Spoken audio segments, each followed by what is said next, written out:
السلام علیکم ورحمۃ اللہ وبرکاتہ. الحمد للہ رب العالمین والعاقبۃ للمتقین والصلاۃ والسلام علی رسولہ الکریم. محترم حضرات، ہم آپ سے لگاتار درس حدیث کر رہے ہیں اور آج اس کا درس حدیث نمبر 278 ہے. ایک حدیث ہے، بسم اللہ الرحمن الرحیم. وعن ابی ہریرہ رضی اللہ تعالی عنہ یقول سمعت رسول اللہ صلی اللہ علیہ وسلم یقول الا ان الدنیا ملعونہ وملعون ما فيها الا ذکر اللہ وما والاه وعالم او متعلم. یہ ترمذی اور ابن ماجہ کی حدیث ہے. اللہ کے رسول صلی اللہ علیہ وسلم فرما رہے ہیں پوری دنیا ملعون ہے، اور وہ سب کچھ ملعون ہے جو اس کے اندر موجود ہے، سوائے 4 لوگوں. 4 چیزیں ایسی ہیں جو ملعون نہیں ہیں. اس کا میں نے پہلا حصہ آپ کے سامنے پیش کیا تھا، تھوڑا سا بتا دیتا ہوں. خلاصے میں، جو چیز بھی انسان کو آخرت سے غافل کر کے جہنم میں ڈلوا دے وہ سب ملعون ہے. جتنی بھی چیز ہے، مثال کے طور پر ایک آدمی اس وجہ سے نماز فجر چھوڑا ہے کہ اس کا بستر بہت اچھا اور بہت گرم ہے، بہت آرام دہ کمرہ ہے. یہ پورا کمرہ، پورا بستر ملعون ہے. ایک آدمی نے رشوت لیا ہے کیونکہ گھر میں بیوی بچوں کی ڈیمانڈ زیادہ ہے، اس کی وجہ سے رشوت لے رہا ہے. یہ بیوی بچے بھی ملعون ہیں. ایک آدمی لیبر ہے، دیکھتا ہے کہ جب مالک ہے تو کام کرتا ہے، جب مالک نہیں رہتا ہے تو کام نہیں کرتا ہے. یہ اس کا دیکھنے میں یہ حلال کمائی کما رہا ہے، اس کی حلال کمائی بھی ملعون ہے. یہ جو اللہ کے رسول نے بات کہی یہ چھوٹی بات نہیں ہے، یہ بہت بڑی بات ہے اور ہماری پوری زندگی کا ایک تجزیہ ہے.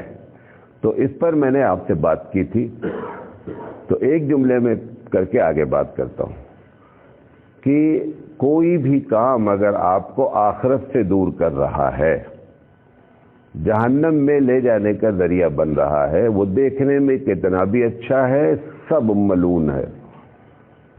میں مدرسہ بنا رہا ہوں، اچھا کام ہے. مدرسہ بنانے میں مقصد یہ ہے کہ مدرسہ بنانے کے بعد میں اس کا محتمم بن جاؤں اور میں جیسے چاہوں ویسے مدرسے کو لوٹوں چلاؤں. یہ مدرسہ بنانا بھی ملعون ہے. ایک مسجد بنا رہی ہے، اچھی بات اس لیے بتا رہا یہ بھی سمجھ لیں آپ. ایک آدمی مسجد کا چندہ کر رہا ہے گاؤں میں کہ مسجد بن جائے گی تو میں امامت کروں گا، میں جیسے چاہوں گا مسجد میں چلاؤں گا. اس کا مسجد بنانا بھی ملعون ہے. یہ مطلب ہے اس حدیث کا. اب 4 چیزیں اس میں سے اللہ کے رسول نے کہا کہ وہ ملعون نہیں. ملعون سمجھتے ہیں جس پر اللہ کی لعنت کی گئی ہو، جو آدمی اللہ کی رحمت سے دور ہو جائے اس کو کہتے ہیں ملعون. پھر آپ نے فرمایا کہ الا ذکر اللہ، جو اللہ کا ذکر ہے یہ ملعون نہیں ہے. یہ کہنے کی کیا ضرورت تھی؟ یہ بھی کہہ سکتے تھے کہ بھائی جو جہنم میں نہ لے جائے. ذکر اللہ کیا ہوتا ہے آپ سمجھتے ہیں؟ ایک آدمی تسبیح پکڑے ہوئے اور سو رہا ہے، یہ ذکر اللہ تھوڑا ہوتا ہے. یہ ذکر اللہ نہیں ہوتا. ذکر اللہ کا مطلب یہ ہوتا ہے کہ ذکر کرنے والا گناہ سے بچ جائے. ایک آدمی ذکر کر رہا ہے، گناہ بھی کر رہا ہے، دن میں تسبیح پڑھا ہے، رات میں اکیلے میں موبائل دیکھ رہا ہے. اس کا ذکر اللہ کہاں گیا کہاں ذکر اللہ؟ سب سے بڑا ذکر نماز ہے. کیا ہے؟ نماز کے بارے میں قرآن نے کیا کہا؟ ان الصلاۃ تنہی عن الفحشاء والمنکر، کہ نماز انسان کو برائی سے روکتی ہے. اگر نماز پڑھنے والا رات میں موبائل اکیلے میں دیکھ رہا ہے تو برائی سے رکا ہی ہے. اس کی نماز نہیں ہو پا رہی ہے. یہ غلط فہمی میں مبتلا ہے کہ میں بہت بڑا نمازی بنا ہوا ہوں. تو یہ جو 4 چیزوں کو بتایا گیا، ذکر اللہ ایک، وما والہ، اور وہ چیزیں جو اللہ سے قریب کر دیں. پھر عالم، ایک عالم، اور یا طالب علم، یہ 3 یا 4 چیزیں جو اللہ کے رسول صلی اللہ علیہ وسلم نے بتائی کہ یہ ملعون نہیں ہے۔ ملعون نہیں کا مطلب کیا ہے کہ یہ 4 چیزیں انسان کو جنت میں لے جانے کا ذریعہ بنتی ہیں۔ اس میں سے پہلی چیز ذکر اللہ ہے۔ تو ذکر اللہ میں سب سے پہلے یاد رکھیں قرآن کریم آتا ہے۔ کیا آتا ہے؟ قرآن کریم۔ قرآن کریم اگر آپ پڑھیں گے تو جنت میں جائیں گے۔ صحیح بات ہے؟ قرآن پڑھنے سے کوئی جنت میں نہیں جائے گا، نوٹ کر لیں۔ قرآن میں جو لکھا ہے اس پر عمل کرنے سے جنت میں جائیں گے۔ قرآن میں لکھا ہوا ہے کہ غیبت نہیں کرو، قرآن پڑھ رہے ہو اور غیبت کر رہے ہو، کیسے جنت میں چلے جاؤ گے بھیا؟ مقصود قرآن مجید کا کیا ہے؟ قرآن مجید نازل کیوں ہوا ہے؟ حضرت تھانوی رحمۃ اللہ علیہ فرماتے ہیں نزول قرآن کا مقصد اس پر عمل ہے۔ یہ جو تلاوت آپ کرتے ہیں اس سے ثواب مل جاتا ہے، ایسا نہیں ہے، ثواب تو ملتا ہی ملتا، لیکن صرف تلاوت سے آپ جنت میں چلے جائیں گے اگر سوچ رہے ہیں ذکر اللہ ہم کر رہے ہیں تو یہ ہماری غلط فہمی ہے۔ ہم روز تلاوت کرتے ہیں، اس میں لکھا ہوا ہے کہ جب تمہارے ابا کا انتقال ہو جائے یا امی کا انتقال ہو جائے تو تم اپنے ابا کی پراپرٹی ایسے ایسے ایسے بانٹو۔ بھیا نے پوری پراپرٹی رکھ لیا، بہن کو 1 پیسہ نہیں دیا، پڑھ رہے ہیں قرآن، پڑھا کرو قرآن، جتنا چاہو اتنا پڑھ لو۔ حرام ہو رہا ہے؟ کر رہے نہیں کر رہا ہے پورا بھارت، وہ قرآن بھی پڑھ رہا ہے۔ تو وہ قرآن پڑھنا بھی اس کو جنت میں نہیں لے جائے، ذکر اللہ ہوا ہی نہیں۔ ذکر اللہ کو ایک جملے میں اور کہہ رہا ہوں، ذکر اللہ کو ڈیلیٹ نہیں کریں۔ ڈیلیٹ سمجھتے ہیں؟ جو ذکر کریں اس کو ختم نہیں کریں۔ آپ نے ذکر میں کہا، قرآن پڑھی سورہ نساء کی، یوصیکم اللہ فی اولادکم للذکر مثل حظ الانثیین فإن كن نساء فوق 2 فلهن ثلث ما ترك وإن كانت واحدة فلها النصف ولأبويه لكل واحد منهما السدس۔ کیا کہہ رہا اللہ؟ کہ اللہ تم کو نصیحت کرتا ہے، وصیت کرتا ہے، واجب کرتا ہے کہ جب تم میں سے کسی کا انتقال ہو جائے تو لڑکے کو ڈبل حصہ دو اور لڑکی کو سنگل۔ آپ نے لڑکے کو پورا دے دیا تو قرآن جو پڑھا آپ نے ڈیلیٹ کیا نہیں اپنے عمل سے؟ ڈیلیٹ کیا نہیں کیا؟ بولتے کیوں نہیں ہو؟ ایسی باتیں نہیں اچھی لگتی ہیں۔ قرآن پڑھا بندہ اور اسی وقت اس نے اپنی بہن کا حصہ مارا، جو پڑھا تھا اس کو اس نے، جیسے کوئی آدمی ٹائپ کرے پوری فائل کمپیوٹر پہ اور ایک بٹن دبا دے پوری فائل صاف۔ آپ نے بھی، ہم نے بھی یہی کیا۔ ذکر کو ڈیلیٹ کرنے والا ذکر جنت میں نہیں لے جائے گا۔ سبحان اللہ پڑھا، ایک ایک بتائیں گے، حالت ہماری خراب ہو جاتی ہے جب ہم سنتے ہیں تو مایوسی طاری ہو جاتی ہے۔ ایک آدمی سبحان اللہ پڑھتا ہے، ہم بھی پڑھتے ہیں، آپ بھی پڑھتے ہیں۔ سبحان اللہ کا مطلب کیا ہے؟ کہ اے اللہ تیرا فیصلہ، تیرا کام، جو کچھ بھی ہو رہا ہے اس پہ کوئی عیب نہیں ہے، تیری ذات عیب سے پاک ہے۔ میں مولانا بن گیا، اللہ نے بنا دیا۔ اب میں سوچتا ہوں کہ اگر میں انجینئر بنا ہوتا تو خوب کماتا پیسہ۔ کون سوچ رہا ہے؟ وہ مولانا صاحب جو سبحان اللہ روزانہ ایک تسبیح پڑھتے ہیں، انہوں نے دیکھا کہ انجینئر کی کمائی تو بہت ہے اور مولانا صاحب کی کمائی بہت کم ہے۔ اب وہ سوچ رہے ہیں کہ اگر میں انجینئر بن جاتا تو میں بھی کماتا۔ اگر اس سے پہلے آپ نے 20 لاکھ مرتبہ سبحان اللہ پڑھا ہے، جیسے ہی یہ سوچا 20 لاکھ کا بٹن ختم ہو گیا، کچھ بھی نہیں رہا۔ کیوں؟ کیونکہ آپ اللہ کے فیصلے سے راضی کہاں ہوئے؟ آپ نے تو کہا تھا اللہ تیرا فیصلہ پاک ہے۔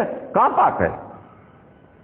کہاں پاک ٹھہرا؟ آپ نے تو، ہم نے تو، مولانا صاحب نے یہ سمجھا کہ میں مولانا بن کے غلطی کیا، اور فیصلہ کس نے کیا تھا مولانا بنانے کا؟ اللہ نے۔ تو غلطی کس کی ہوئی؟ اللہ کی ہوئی۔ اللہ کو غلط کہنے والے کا کوئی بھی ذکر قبول ہو سکتا ہے؟ ختم ہو گیا۔ ایک پلاٹ خرید رہے تھے آپ، کسی وجہ سے آپ نے نہیں خریدا، 5 سال کے بعد اس کی قیمت 20 لاکھ ہو گئی، اس وقت 20,000 میں مل رہا تھا. اب سوچ رہے یار اگر اس وقت خرید لیتا نا 20,000 میں تو آج اس کی قیمت دیتا. آپ نے بسم اللہ اور سبحان اللہ پڑھا ہے نا، سبحان اللہ پڑھنے والے کو یہ سب نہیں سوچنا چاہیے. آپ نے کیوں نہیں خریدا؟ ہمارے اللہ نے نہیں چاہا بھائی، وہ پلانٹ ہمارے لیے کیا مصیبت لاتا تمہیں کیا پتا ہے. اللہ نے فیصلہ کیا تھا کہ نہیں تو نہیں خریدے، تبھی تو نہیں خریدا. آپ نے کیا آپ نے تو اپنے سوچ بھی بنا لیا تھا خریدنا ہے. اللہ نے ارادہ کر لیا نہیں خریدے یہ بندہ، اب قیمت بڑھ گئی، آپ بیٹھ کر کے افسوس کر رہے بیٹھے ہوئے. اس کے پہلے آپ نے جتنا بھی سبحان اللہ پڑھا، جس دن افسوس کیا اس دن سبحان اللہ ختم. ایسا ہم کرتے رہتے نہیں کرتے. ایک بڑی اچھی جگہ شادی طے ہو رہی تھی، خوب روکڑے لاتی، وہاں نہیں ہوئی، ایک غریب سے شادی ہو گئی ہے. اب سوچ رہے یار وہ والی سے ہو جاتی تو کتنا اچھا تھا. وہ والی نے تمہاری قسمت میں لکھا نہیں تھا.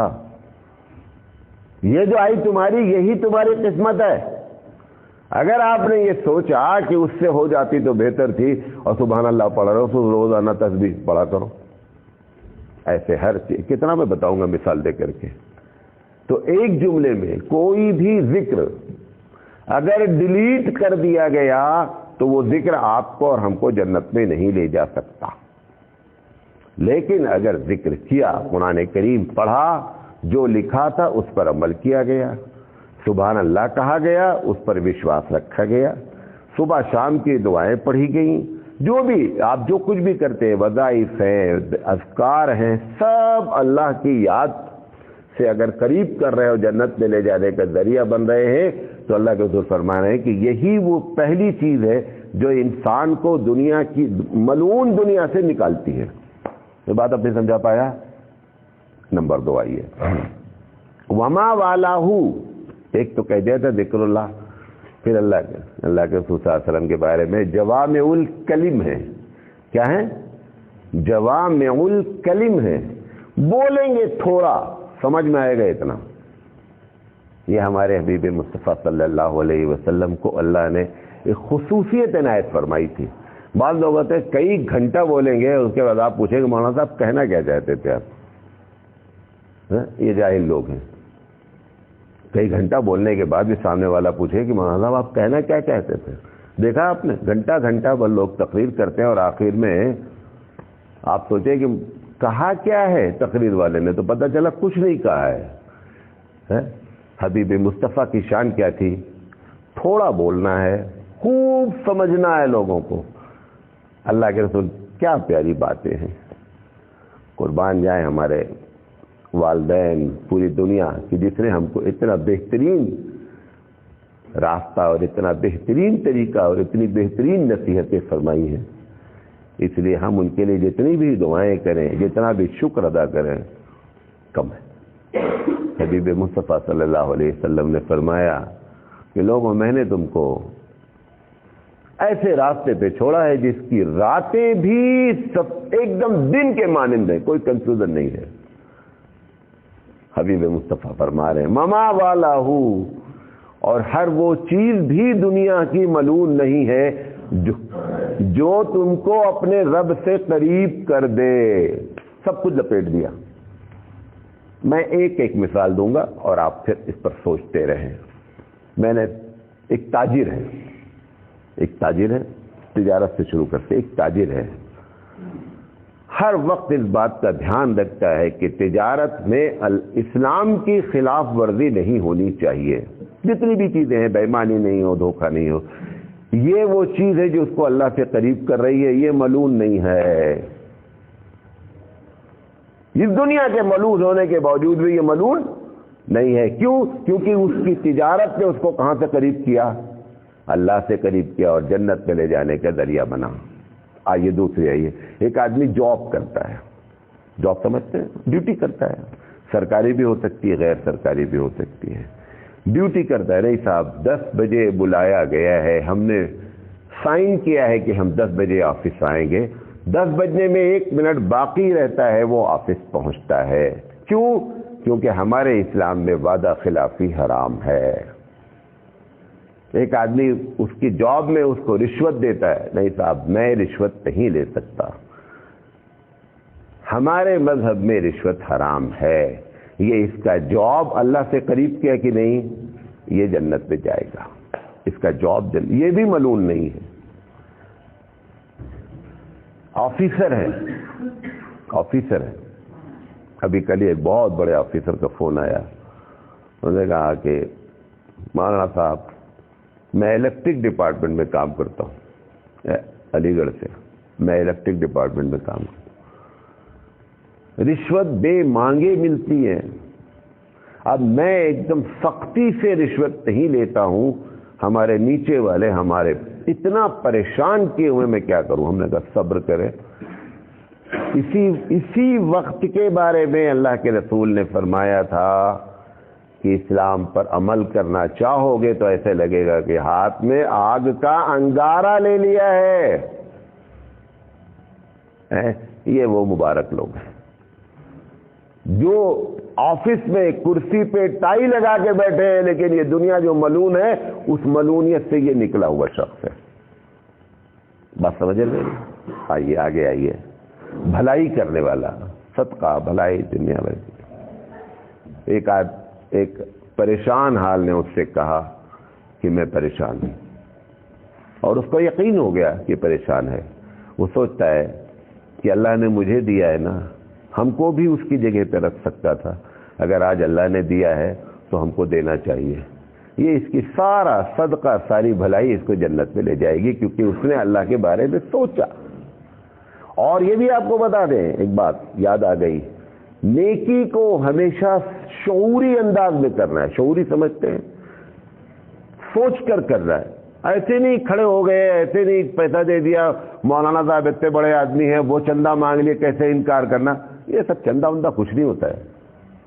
مولانا صاحب سے بڑا ہے اس کو یاد کرو یار. مولانا کیا حیثیت رکھتے ہیں, اللہ کو یاد کرو کہ ہمارے اللہ نے کہا ہے غریب کی مدد کرنا, تب وہ چیز آپ کو جنت میں لے جائے گی. اسی لیے بخاری کی کیا روایت ہے کہ جس نے روزہ رکھا ایماناً و احتساباً, ایمان کے ساتھ اور شعوری انداز میں, وہ روزہ جنت میں لے جائے گا. لہذا ہر عبادت میں شعور ضروری ہے. وہ میں نے کہا نا, آپ تسبیح پڑھ رہے ہیں اور سو رہے تو شعور ہوا, یہ شعور نہیں ہوا, یہ تو آپ ایک ایکٹنگ کر رہے ہیں. لہذا شعوری انداز میں. بہرحال یہ بریکٹ کی بات تھی. اب آئیے دکانداری. دکانداری میں مختلف قسم کی چیٹنگ ہے, مختلف قسم کی. ہر چیٹنگ سے بیچارہ بچ کر دکانداری کرنا چاہتا ہے. یہ اس ملعون دنیا سے نکلا ہوا شخص ہے جو جنتی ہے. وہی دکان اس کو کیا کرتی ہے, جہنم میں بھی لے جا سکتی ہے. وہی دکان اس کو کیا کرتی ہے, جنت میں بھی لے جانے کا ذریعہ بنتی ہے. اس کے بعد آئیے لیبر طبقہ. 99% لیبر کو اگر آپ نے مزدوری پہ رکھا ہے, آپ سامنے ہیں تو کام کریں گے, نہیں سامنے ہے تو کام نہیں کریں گے. دیکھنے میں کتنی حلال کمائی ہے, اپنی حلال کمائی کو حرام کر رہا ہے تھوڑی سی غفلت میں. 6 گھنٹہ کام کرنا ہے, 4 گھنٹہ کام کرتا ہے, 2 گھنٹہ ڈنڈی مارتا. وہ 2 گھنٹہ ڈنڈی اس کی 4 گھنٹے صحیح کام کو بھی برباد کر دی. کیوں؟ ایک بوٹل میں پانی ہو پاک, پورا منرل واٹر ہے, ایک قطرہ اس میں پیشاب ڈال دیں تو مفتی صاحب فتویٰ دیں گے کہ ایک قطرہ ناپاک ہے, بوٹل پاک ہے. یہ فتویٰ نہیں دیا جائے گا. فتویٰ کیا دیا جائے گا, پوری بوتل ناپاک ہے.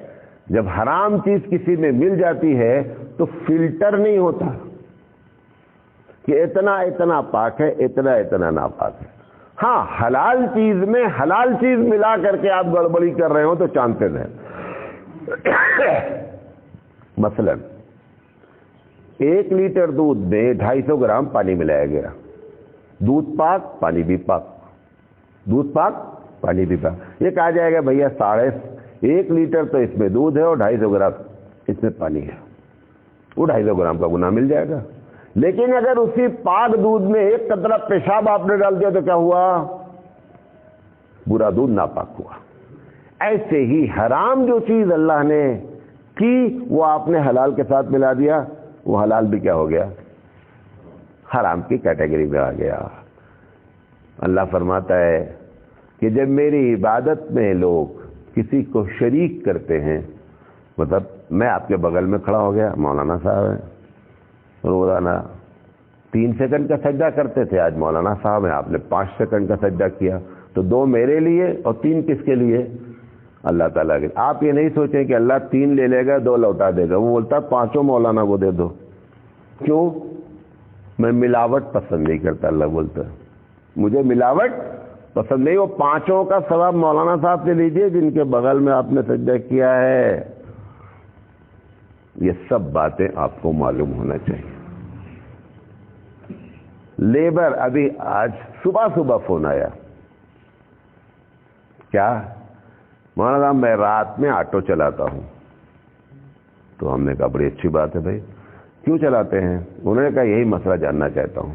رات میں آٹو، اللہ والا تھا، اس کے دل میں جو کھٹک آئی، یہ بھی بڑی بات ہے کہ آپ صحیح جگہ پوچھ لیں، ورنہ شیطان کیا کراتا، پوچھو نہیں مولانا تو بولو گے حرام بول دیں گے، کیا بول دیں گے؟ ناجائز بول دیں گے۔ اس لیے وہ ہوشیاری کیا دلاتا شیطان، پوچھو نہ کو، نہیں پوچھو۔ اچھا، جب تم کو یہ معلوم ہو گیا کہ مولانا سے پوچھیں گے تو مولانا بولیں گے ناجائز ہے، تو اس کا مطلب مسئلہ تم کو معلوم ہے کہ نہیں؟ مولانا سے پوچھنے کی ضرورت کیا ہے؟ تبھی تو تم نے پوچھا نہیں۔ وہ اللہ والا آٹو والا مجھ سے رات میں پوچھا، مولانا صاحب میں رات میں آٹو چلاتا ہوں، تو نیت یہ ہوتی ہے کہ رات میں بہت کم آٹو ہوتے ہیں، ایک بات، گورنمنٹ کی طرف سے بھی 1.5 گنا کرایہ ہے، دوسری بات، تیسری بات کہ وہ مجبور ہے، کون؟ مسافر، سامان لیا ہوا ہے، رات میں 2 بجے اترا ہے ٹرین سے، اب اسے کہیں جانے سے مجھے میں جو مانگوں گا وہ دوں، وہ دے گا وہ، تو اس نیت سے میرا کرایہ لینا ہم نے کہا ناجائز اور حرام ہے۔ مجبوری کا کرایہ نہیں لیا جا سکتا، گورنمنٹ نے 1.5 گنا رکھا ہے، آپ 1.5 گنا لے لیں۔ آپ رات میں یہ سمجھ کر جائیں کہ آٹو کم ہوتے ہیں، لوگ پریشان ہوں گے، میں چلاؤں تاکہ لوگوں کو پریشانی نہ ہو، یہی اس کا آٹو چلانا، دنیا ملعون ہونے کے باوجود اس کا آٹو چلانا ملعون نہیں ہے۔ کلی ہے، دیکھا آپ نے کلی کو پورے بھارت میں کیا کیا ہے؟ کلی بھی بہت سنتے، میری تقریر سے سنا رہا ہوں ان کو۔